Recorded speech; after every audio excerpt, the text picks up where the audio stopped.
بعض ایسے رشتے ہوتے ہیں جن کو ہم بھلائے بیٹھے ہوتے ہیں، اور پھر ان میں ایسی رنجشیں ہوتی ہیں، بعض اوقات اوپر سے رنجشیں آ رہی ہوتی ہیں، اور اولاد بچے بھی انہیں مٹانے کی کوشش نہیں کرتے ہیں۔ حدیث پاک میں ہے، رسول اللہ صلی اللہ تعالی علیہ وسلم نے فرمایا کہ جس کو یہ پسند ہو کہ عمر میں درازی اور رزق میں فراخی ہو اور بری موت دفع ہو، وہ اللہ تعالیٰ سے ڈرتا رہے اور رشتہ داروں سے اس نے سلوک کرے۔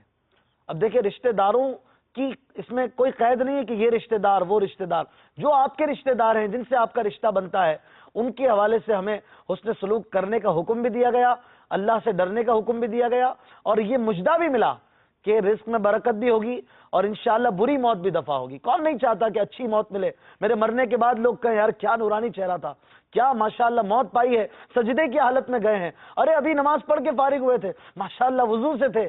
کون نہیں چاہتا کہ اچھی موت ملے؟